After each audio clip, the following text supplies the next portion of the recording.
Assalamualaikum warahmatullahi wabarakatuh. Selamat pagi anak-anak. Semoga tetap keadaan sehat walafiat.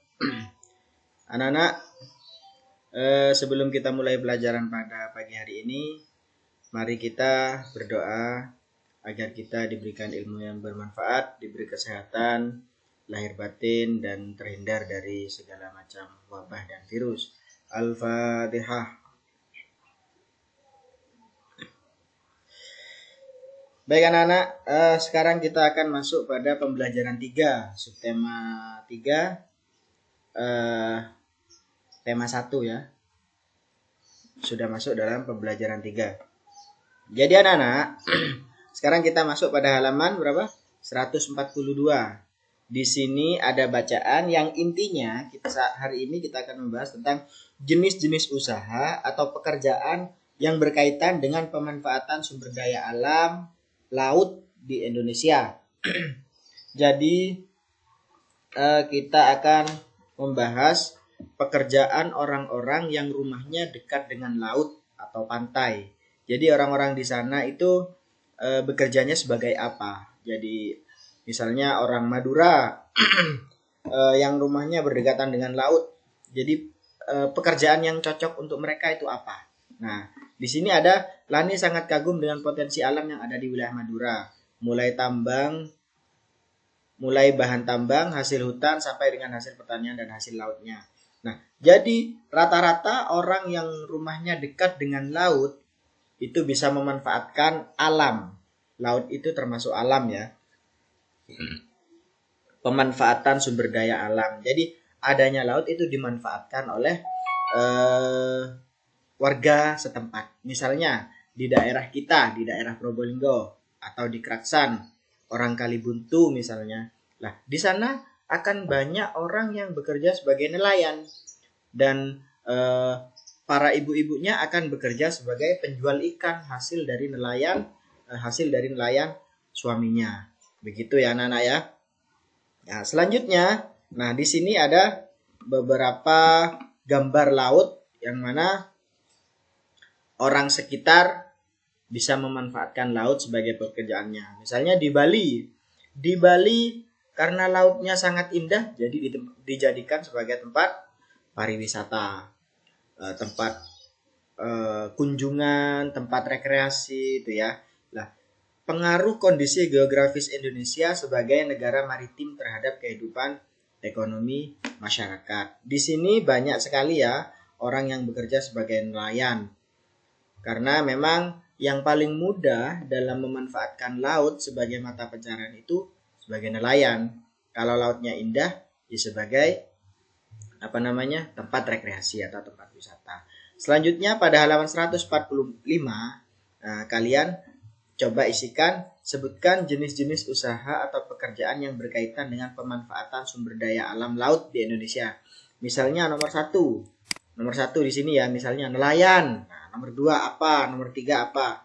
Nah, sebagai contoh di sini ada berbagai jenis pekerjaan yang berkaitan dengan pemanfaatan sumber daya laut. Ada nelayan ya. Nih, ada nelayan. Kemudian ada Kemudian ada pertambangan tadi. Ada pertambangan minyak lepas pantai seperti di daerah PLTU Paiton itu ya. Kemudian berbagai sektor perjuangan wisata, pegawai hotel gitu dan lain-lain.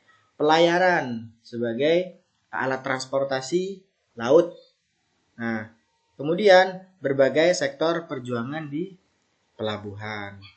Itu ya anak-anak. Selanjutnya kita kembali ke buku halaman 145. Di sini ada pengaruh kondisi geografis Indonesia sebagai negara maritim. Itu kalian baca sampai di sini. Berikut adalah beberapa dampak yang diakibatkan oleh letak kondisi geografis bangsa Indonesia sebagai negara maritim atau negara kepulauan. Jadi negara maritim itu disebut dengan negara kepulauan. Ini beberapa dampaknya 1 sampai 5. Dampak itu ada yang dampak negatif, ada yang dampak positif.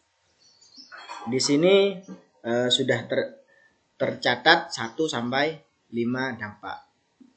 Kemudian ada dampak positif, tentunya juga ada dampak negatifnya. Coba ceritakan berbagai dampak yang timbul sebagai akibat dari letak kondisi geografis di Indonesia. Jadi kalian harus mengisikan dampak positif. Maksudnya dampak positif itu akibat yang baik karena karena menjadi daerah kepulauan, daerah maritim. Indonesia itu dikelilingi oleh laut-laut. Apa akibat yang baiknya? Dampak positifnya seperti apa? Kemudian dampak negatifnya juga apa? Kalian sebutkan di sini. Terserah 2 atau 3 masing-masing, tidak masalah. Nah, sebagai contoh dampak positifnya apa? Memiliki keragaman potensi alam dan hasilnya, mempunyai keberagaman dan kekayaan budaya, mempunyai keberagaman dan sumber daya manusia. Itu dampak positifnya. Sebagai contoh ini ya. Kemudian dampak negatifnya juga ada di sini. Tidak meratanya potensi alam dan sumber daya manusia, gitu ya. Lalu anak-anak kita lanjutkan halaman berikutnya. Nah, buatlah clipping gambar tentang kondisi ekonomi dan sosial masyarakat sebagai akibat dari kondisi geografis. Nggak usah sudah ya. Nah, ini pengaruh kondisi geografis. Kehidupan ekonomi pengaruhnya seperti apa? Kehidupan sosial juga pengaruhnya seperti apa? Kita lihat di sini.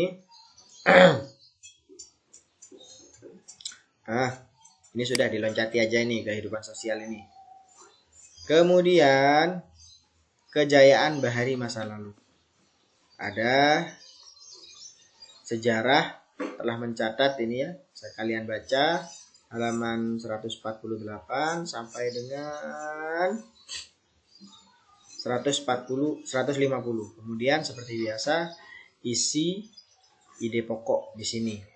Nah, karena paragraf pertama ini sudah ada, jadi kalian lanjutkan pada paragraf kedua sampai ke 6. Ini paragraf pertamanya ada di baris pertama tadi. Sejarah telah mencatat bahwa kejayaan sampai kemerdekaan. Nah, yang kedua juga begitu. Dilanjutkan. Sampai 11 ya ternyata ya. Nah, sampai halaman 151. Begitu ya anak-anak. Semoga anak-anak tetap dalam keadaan sehat. Silahkan dikerjakan sesuai dengan yang telah diperintahkan tadi ya.